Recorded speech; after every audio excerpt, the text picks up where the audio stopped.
Welcome to X's and Omar. I am Omar Kelly here with Dave Hyde, Sentinel columnist, and you're watching X's and Omar, which is sponsored by Gulfstream Park.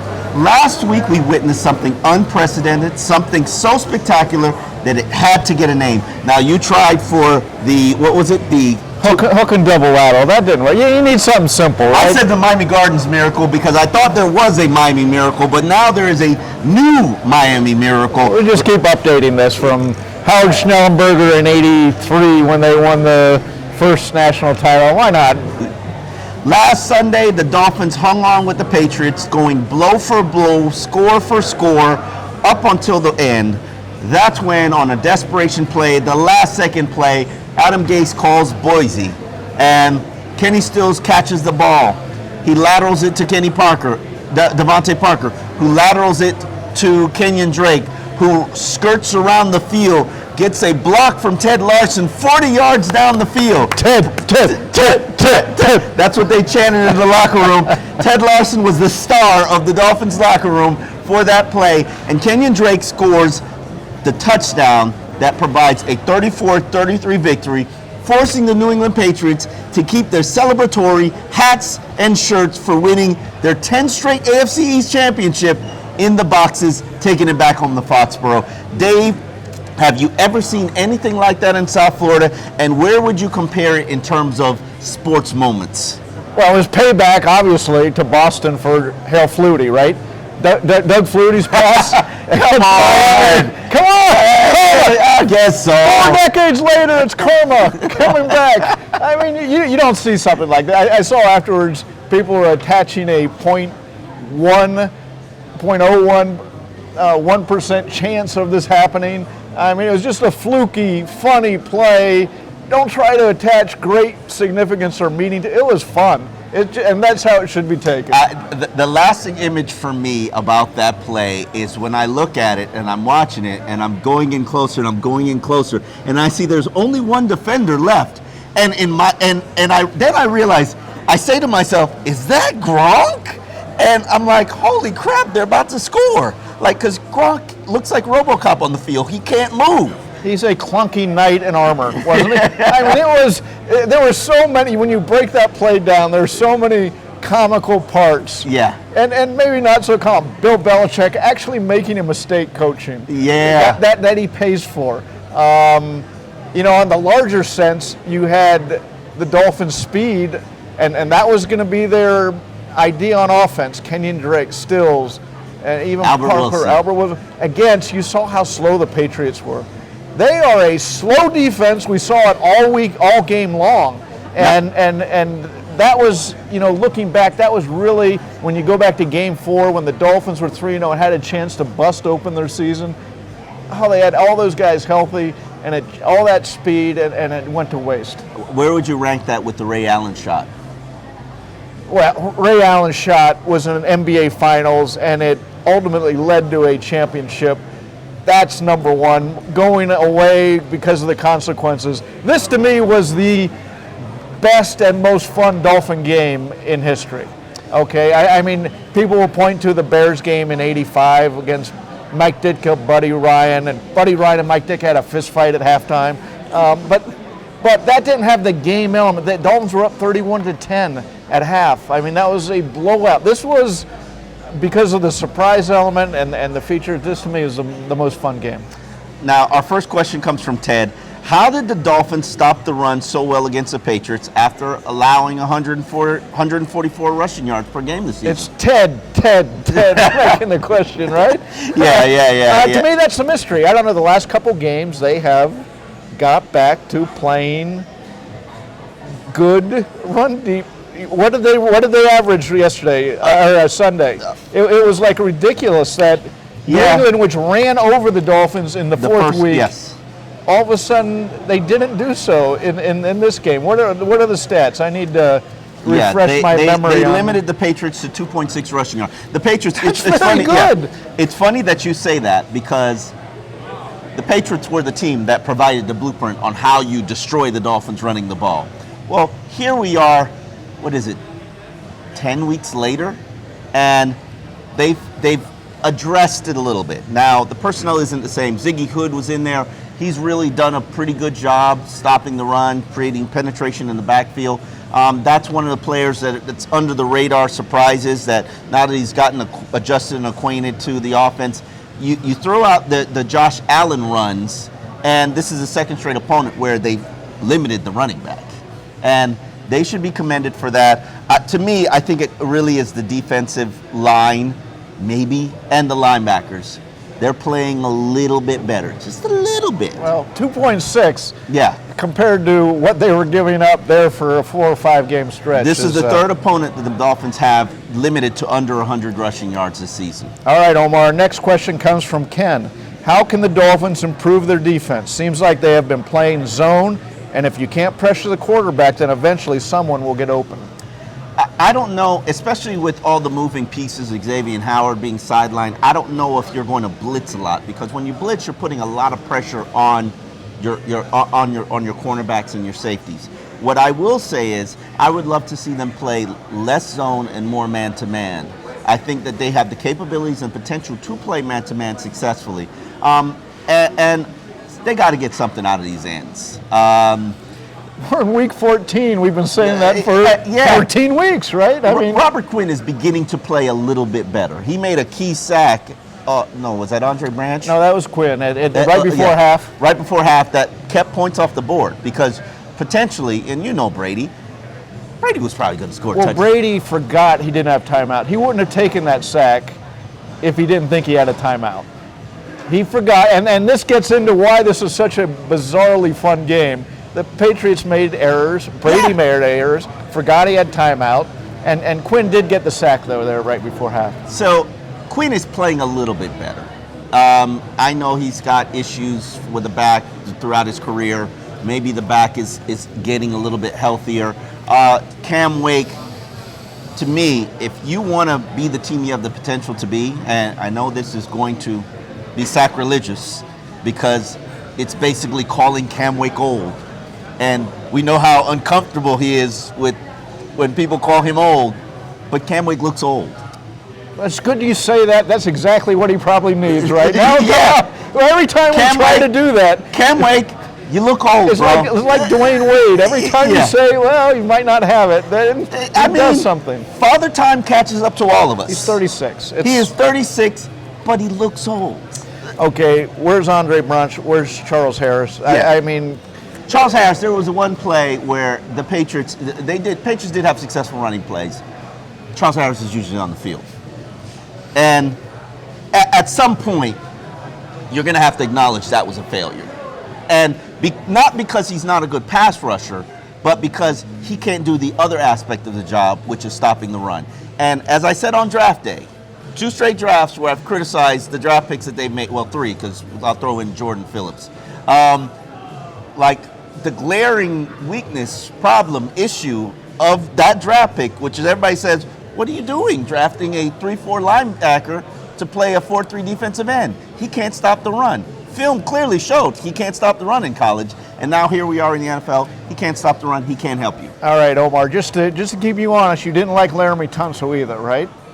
No, I like Laramie Tunsil. No, I didn't have a problem. I didn't like Juwan James. Juwan James. Okay. I thought it was a little bit too early. But you were right on a couple of those. You didn't like the physicality of Gesicki.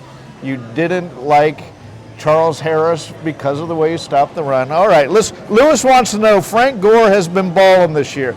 Do you think he has enough gas in the tank to be back next year? What do you think will happen to him? We're going to next year already. Yeah, I think it would be a crying shame if Frank Gore isn't back next year. Frank Gore doesn't plan to retire. He enjoys football. In fact, he wants to be a scout when his days are done. I've known Frank for God knows how long. I've known Frank since 2000. Frank loves football. It's his life. He wants to be part of football. He's told me, I'm either going to play for the 49ers or the Dolphins. I don't plan on retiring. And he shouldn't. When you look at what he's on the verge of achieving, he is 168 yards from becoming the first running back, from becoming the first player to have 13 straight seasons of 1,000 all-purpose yards. 13 straight. Now, let's add this to the caveat of it. Only 2 players in NFL history have produced 14 seasons of 1,000 or more yards. 2 players. They are Jerry Rice and Emmitt Smith. So if you bring him back next year and allow him to join that company, think about that feat. Well, let's get through this year first. But I will say I'm surprised. I thought November, December, Frank Gore would tail off like guys in their mid-30s do in the NFL. And yet I saw a stat today. He is 5th in yards after contact in the league. And that surprises me. Frank is a tank, as he's been called for 18 years of his life. All right, Omar, the Dolphins lead the NFL with a 76.9 winning percentage in games that are decided by 1 score since 2016. Miami is 26 in those contests, edging out the Patriots, which win 75% of those games, 12 of 16. Does being 7-6 in the playoff hunt change your opinion on this coaching staff, this regime, where the franchise is headed? I don't know if it changes my opinion on this regime because there are too many issues that were predictable, too many draft pick misses that were predictable, too many free agent signings that were head scratching, and I'm not sure I'm comfortable with that. But what I will say is I'm comfortable with the head coach. I'm fine with who Adam Gase is and the job that he's doing. He's young, he's still developing, and he hates when I say this, but I know he's going to be a good head coach. I just don't know if it's going to be for the Miami Dolphins. I think this organization needs to give him the patience and needs to give him better talent because right now, they're not working with much as a team. Yes, they're in the playoff hunt, but I can't sit here and tell you, hey, even before the injuries, this guy had a talented roster. I predicted this team would be 8-8 based on a healthy roster, and here they are on the verge of being 8-8 or 9-7 with an injury decimated roster. All right, let's look at this question. Talk about the close wins, one score or less they've had, 7-6 in the playoff hunt. Let's turn this around. They've had 2 miracle plays at the end of games to win games. Charles Clay drops a touchdown in the end zone for the win against Buffalo. And then we won't even get in the odds again of what happened. So the Miami miracle. So if you're so content with the way everything is, if just things play out like they really should have, the Dolphins are sitting at 5-8. Does that change your opinion on anything? I disagree with you because I will say to you, if Laremy Tunsil's playing against Cincinnati, I think that they win. I think that they win that game. But I will say to you that if Andre Branch gets a holding call that he's rightfully owed on that final play, the 3rd and 8 pass from Andrew Luck, the Dolphins would have won 2 games. And you're going to say if Andrew Luck didn't make that 30-yard pass, it was a holding. Downfield, Holding should have been called. Well, here's the point. Those are part of football. Those plays, these are freak plays, all right? And so let's just hold off on who's back. Is Frank Gore back? Where are we at until the end of the year? This is a telling game coming up, and we'll get into this later, but the Dolphins have had big emotional wins, especially against New England the last 2 years. Then they go on the road, and they just look awful. Okay, so we'll get into this. I'm holding off on everything. You have consistently said that. I'm not. What will change your opinion, though, in terms of, like, is this season right now successful or not? Or do they have to make, why no? Your playoffs are a success. This is the big leagues. You got high bars, Dave. This is the big leagues. You looked at this team at the beginning of the season and you said healthy playoffs. No. I said 3rd year of a regime. You got to make the playoffs for it to be a successful. You can't go into it judging, where are they you this year? You looked at this roster and said I look playoffs. At the 3rd year of a regime and said they need some success in the playoffs. Answer this question. You looked at this healthy roster at the beginning of the year and said playoffs. Answer this question. If you're in the 3rd year of a regime, shouldn't you be talking playoffs? You got to the playoffs in year 1. You blew it up after year 2 when you knew it wasn't good enough. And this is a rebuild year. Say whatever year. You don't rebuild unless you're rebuilding the quarterback. What did they do? They rebuilt. If you're rebuilding the quarterback, you rebuild. So you think it's rebuilding? Oh, absolutely.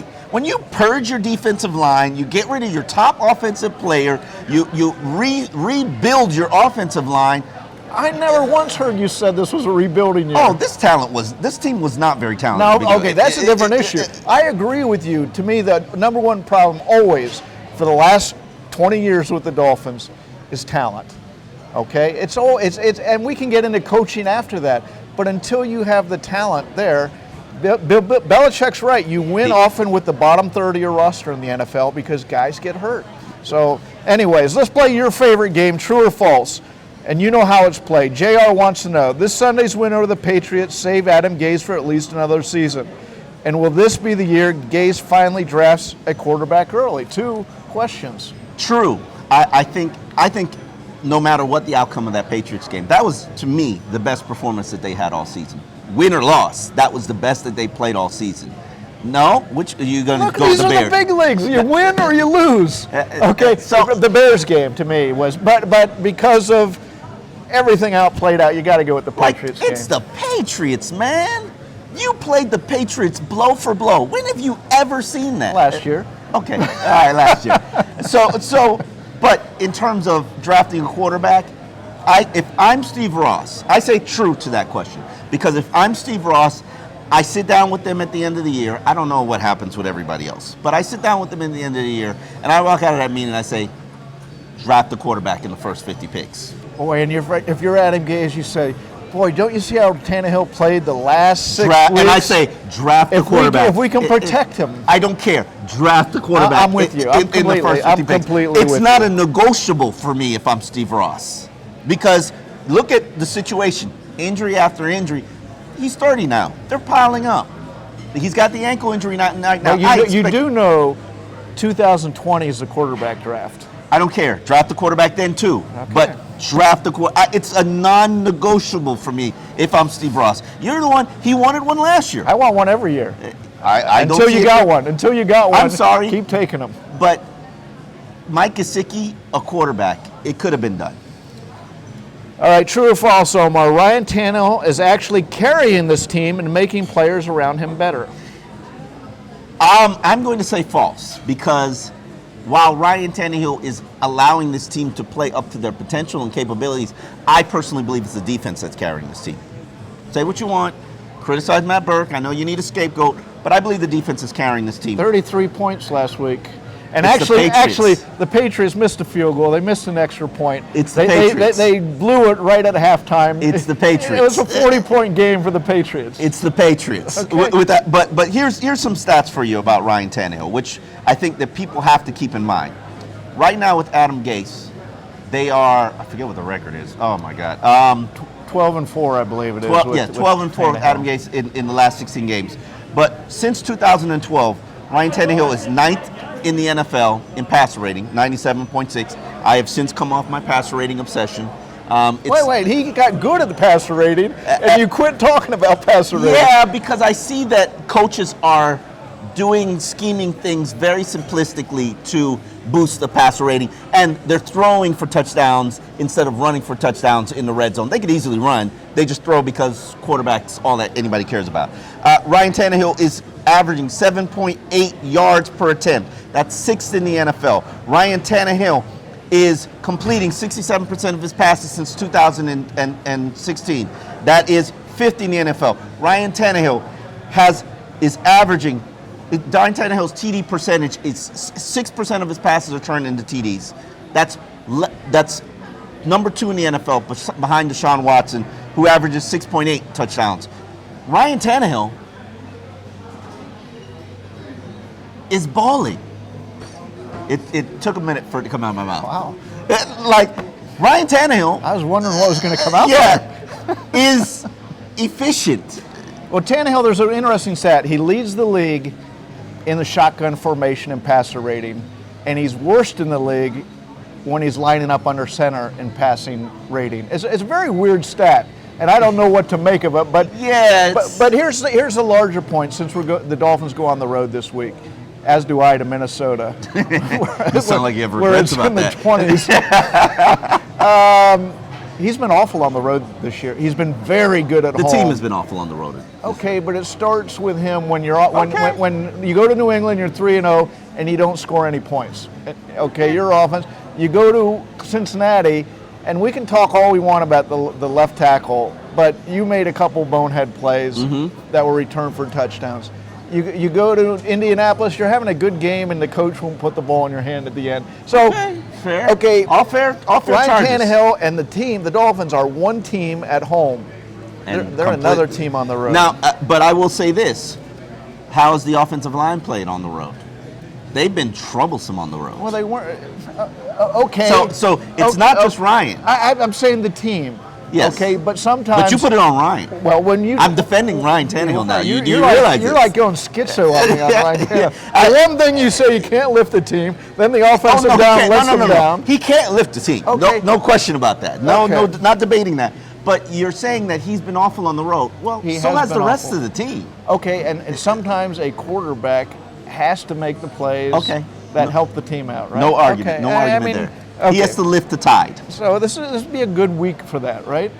Sure. Okay. All right, Omar. Boy, another Tannehill one. If true or false, if Ryan Tannehill continues to play with a 100-plus passer rating, he will be the Dolphins' starting quarterback going into 2019. Well, that's true, but I think he's the Dolphins' starting quarterback no matter what he does. Right. The rest of this year. Right. Tannehill can produce 3 straight games of 500 passer rating. He's still going to be the Dolphins' starting quarterback. There's only one thing that will prevent that. Injury. Major injury. And, maybe not major injury is on the table, but at his age, with the injuries he's had, injuries on the table. Okay, true or false, Juwan James will re-sign next year.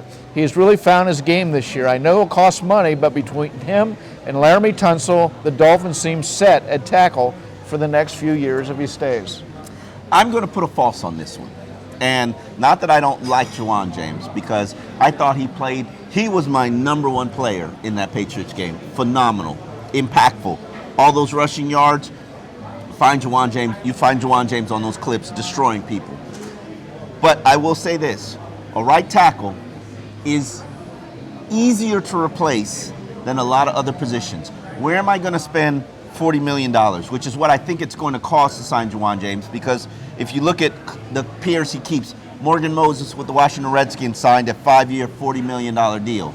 That's a long. Now, Juwan. That was last year. That was 2 years ago. The cap's going up. 10 to 15 million. Do you want to commit $9 million a year, even though he's making that now, to Juwan James? What are your options?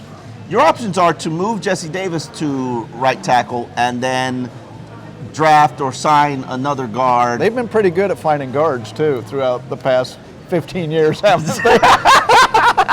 Come on. I mean, yeah. I'm not comfortable with my options, but you already need a left guard because you really can't trust Josh Sitton again, can you? Yeah, but bottom line, you giving $9 million a year to a right tackle. I want to hold off on it. I mean, we're getting ahead of ourselves here, aren't we? Yeah, I mean, these are the questions that they ask when I probably would because of my options and my needs elsewhere on the roster.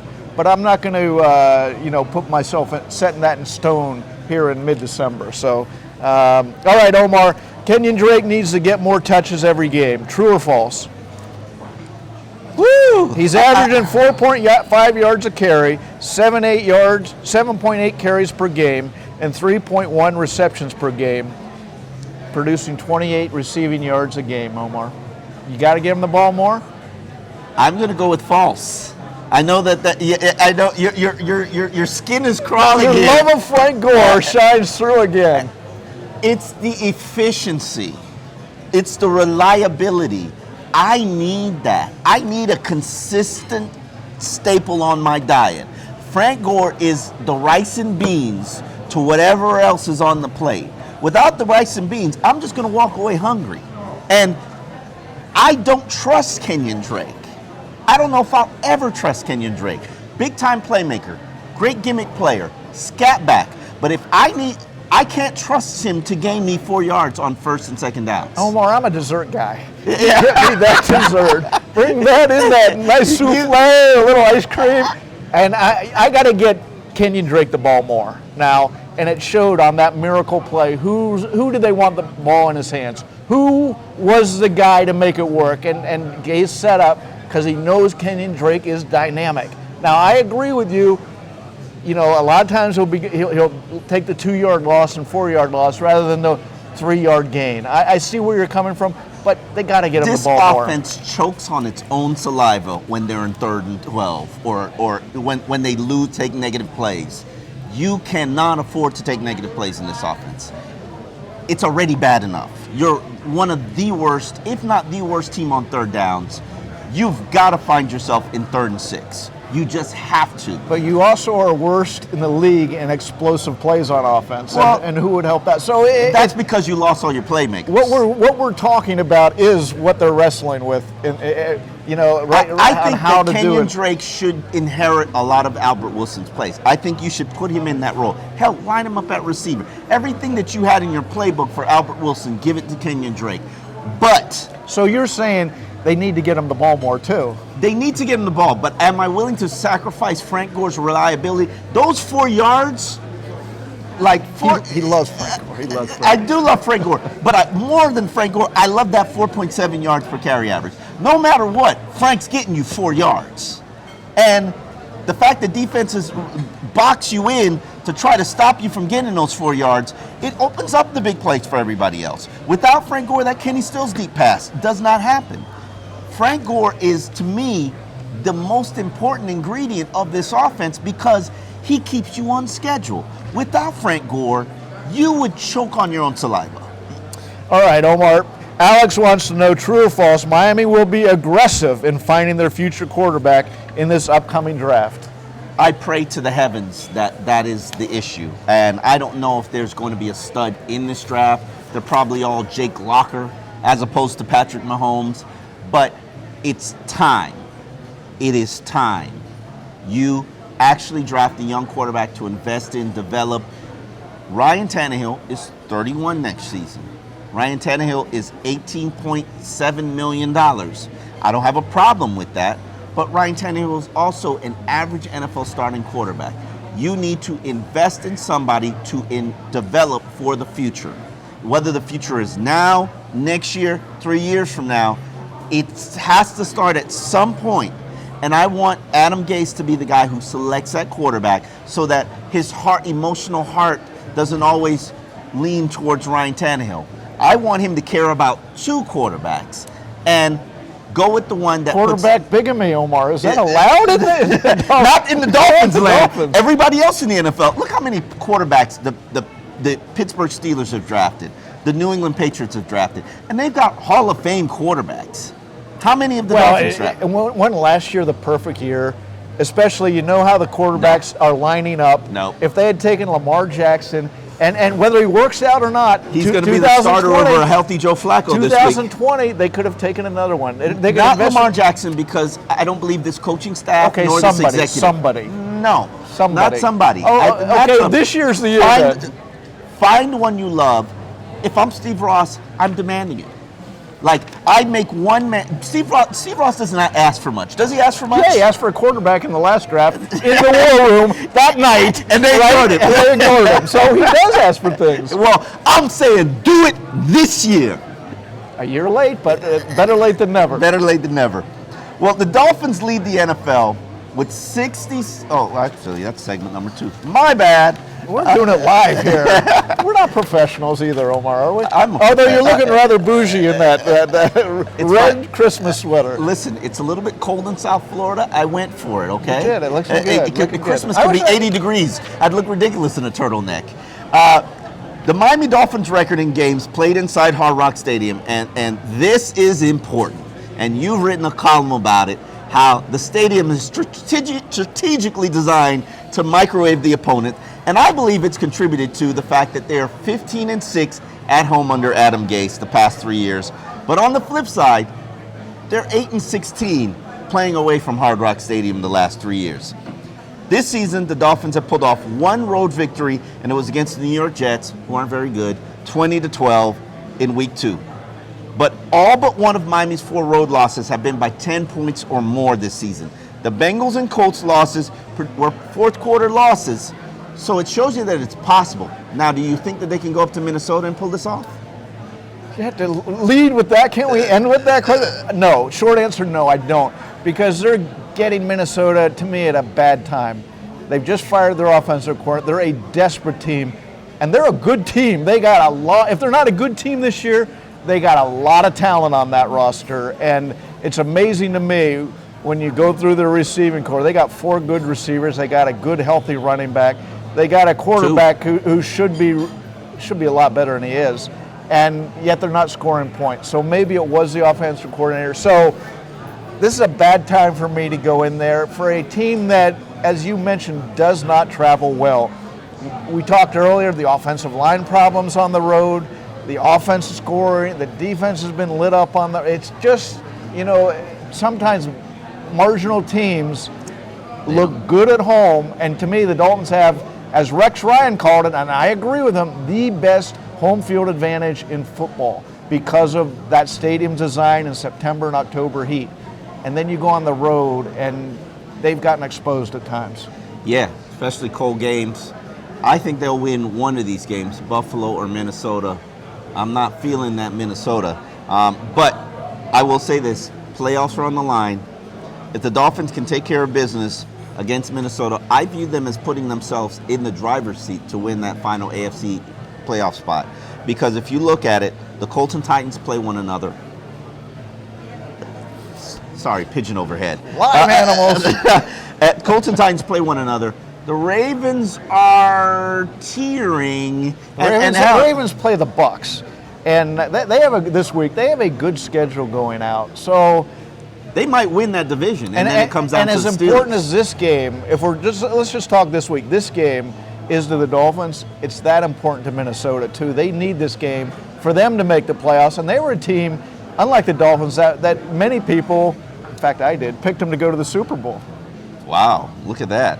Our first question in this segment comes from DS Sales Guy, who wants to know, how do the Dolphins avoid a post-Patriots win letdown like we saw last year, where Miami beat the Patriots 27-20, then lost 3 straight games to close out the season? And they did that the year before. They went to Buffalo, and you can go through the timeline of the Dolphins in the last 15 years, and it's a common thing. After a big win, they have a bad loss. And to me, the hard thing last year Buffalo wasn't any good when they went up to Buffalo and they lost that game. Buffalo wasn't any good?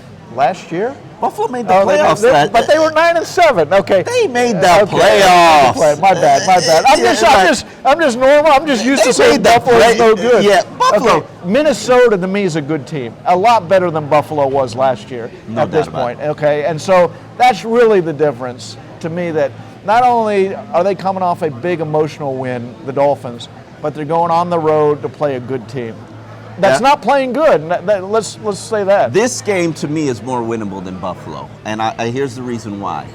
Buffalo, more than likely snow's going to be involved.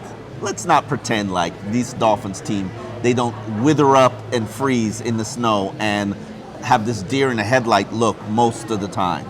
I mean, this is more winnable than the final this year against Buffalo? Yes. To me, unless Buffalo checks out. Now which they haven't. Yeah. They haven't so far this year. Now, Josh Allen is not a very good quarterback. I'll stand on that position until I die, unless he's a Hall of Famer.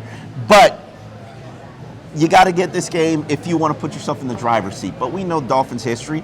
They're not going to be in the driver's seat. They're going to just hang on life support all season till the final game, and then, somebody else will decide their fate. Ultimately, it's this: do you read something in these last 2 games, especially the last game, that hasn't been there for the previous 10 years? Let's just say 10 games or 9 games or whatever. Do I read? Do you take some great conclusion out of that game? Yes, I do. I do, because I feel like with what's left of this offense, the pieces that Adam Gase has, and let's not act like it hasn't changed all season, I feel like he's finally got a good grasp of how to use the players that are here. Kenny Stills is moving around. Kenny Stills is getting mid-level passes, which for weeks he didn't. Yeah. Nick O'Leary in the backfield, using the I formation with Frank Gore. Brandon Bolden in Albert Wilson's role. You're getting a little bit more from the tight ends, not Mike Gesicki, but the rest of the tight ends. I think Bryce Butler running. Hell, when's the last time you've seen a slant run by a Dolphins receiver? And much less a slant caught for a touchdown. I think that you're seeing Adam Gase get a better feel for how he needs to play with these players. All right. Okay, Omar, how can the Dolphins, this comes from Dolphin Spence, how can the Dolphins cover Stephon Diggs and Adam Thielen and if Xavier Howard isn't cleared to play? Well, let me check on this Xavier Howard situation. Let's throw in, here. while we're waiting, Kyle Rudolph. Yeah. Let's throw in how they're going to cover the guys out of the backfield. I mean, Minnesota, as much talent as, say, New England had, Minnesota has more playmaking talent. And they don't have the quarterback because nobody has Tom Brady, but they have a very good quarterback too. And so the mystery to me of going into this game is how Minnesota's so awful on offense. News, Dolphins have signed Horatio Grasu, a guy who used to be on my man crush list back in the day. Jake Brindle's on IR. Xavier Howard is not practicing on Wednesday, but Ryan Tannehill is, not too surprising. Good news, but that's good news. Good news. But without Xavier Howard, gonna be tough. Well, we said that last week, and somehow they won the There's game. a difference. And we know how they won. You see that last play? Yeah, there's a difference. This is one of the top 3 receiving corps in the NFL. Wait a second. They had Tom Brady to go against last week. Yeah. Either one. I mean, your point's taken. Tom though. Brady's gonna do what he does. Your point's taken. This is a very good, talented offense. Now, have they played up to that talent No. level? Absolutely not. But I know the new offensive coordinator is gonna. And you would think if Mike Zimmer, the coach of Minnesota, read his locker room and everything right, they were upset over the offensive coordinator, and the offense will have something to try to prove. There's a lot of components here I don't like if I'm the Dolphins. Especially the fact that if you're Matt Burke, the defensive coordinator for the Dolphins, you don't exactly know what to plan for. You don't know the tendencies on third down. You know the team's tendencies, but now there's a new play caller. So there's a lot of weirdness to this game. All right, Omar. David asks, if you could modify Miami's scheme on offense and defense, what would you do? Oh, man, I love that question. I would be in the I formation more with Nick O'Leary in the You'd backfield. be 2016. 2016, when the power running game. No, I would be 2000. I'd be the Ricky Williams Dolphins. Oh wow, going way back. I power, I formation, 2 tight end sets. I would run the crap out of the ball. In December, guys are tired. They've got no legs, and I know your offensive line is not that great, but they want the ball in the situation where they're not pass protecting, they're attacking. That's what I do offensively. On defense, I play more 5-2 front. I would put. They did that a little against New England, Yeah. which I hadn't seen that much. I would play more 5-2 front. I don't know what 5 guys I would have on the field. Well, there's the problem. Yeah, I mean, but we got to do something. You got to do something. When they brought the I formation with Nick Leary against Buffalo, I thought we're going to start seeing that a lot more because it was productive. And it was only a handful of plays, but I thought, okay, this is the rolling this out. That formation needs to go from 8 plays to 24 plays, in my opinion. I think it works. I think it's successful. And you need to, just like you said, Frank Gore needs 15 carries. Kenyan Drake needs 15 touches. That's 30. That's half of the offense needs to be run through the backs. And we'll see if that happens. I think they'll listen to this week because it's prediction time, Omar. Yes, it's prediction somebody time. took a loss. Well, both of us took a loss last week, but one of us was, what were you, 11? I had one loss going into last week. One loss. I'll be big enough to say, on a miracle play, I'll take my second loss. Okay. Yeah. If that's what it takes, I'm okay with that. I am going to predict first because I'm dying to know what you're going to predict. I'm going to go against what my brain is telling me and go with what my heart is telling me. And I've said all season, there's more meat on this bone. This team is way more talented than they played. They have a synergy. They have a chemistry. They just needed things to break their way. And I believe that this is going to be the game that breaks their way. I'm predicting. Game that breaks their way. They won the last 2 on the last play. How more do you want to break their way? I believe that there is still more meat on this bone, that they can play better than they have this season. And so I'm going to predict the Dolphins are going to produce a 21-17 victory over the Minnesota Vikings. That is a brave pick. On the road. I salute you with that pick. I'll go the other way, though. I wish I could. I remember way back in the day when I'd make predictions, I was walking through the Dolphins locker room and Dan Marino said, "Are you ever going to pick us?" And that's how I feel. I've picked the Dolphins plenty this year, but probably 500. This is not a week I'm going to predict them. I'll go 27-17, Minnesota, simply for all the reasons I picked. This is a bad time, I think, to be playing Minnesota. When they're desperate, they're at home, they fired a coach, and they got a lot of talent. This team reminds me a lot of the 2016 team, where when their back's against the wall, they respond. And I do believe that they will respond. They respond with a miracle. Hey, they did. Are you calling for another miracle, Omar? They did it. Can you imagine? Can you imagine how this show would be today if they didn't have that miracle? We'd be Ryan Tannehill out of here. No. I was going to write Adam Gase needs another year, which is a column that I wrote Sunday after the game, before the outcome, because as I said, I felt like that was the best game that they played all season against the Patriots. You know, the bar against the Patriots, it's impossible to match their standard, but the Dolphins did. But the Patriots have lost now 3 games on the road by double digits, 2 or 3 now. I'm getting confused, but they're like the Dolphins, and it's weird to say about the Patriots, but they're not the same team on the road as they are at home. And it'd be nice to see if the Dolphins have a good performance on the road, which we really haven't seen this year. Indianapolis would be the closest right till the end. Yeah. So that's it. We've got 2 different picks here. I'm picking the Dolphins. I'm going to be celebrated in that locker room. Dave Hyde, he's going to get the dirty looks. For Sentinel.com, Omar Kelly, Dave Hyde.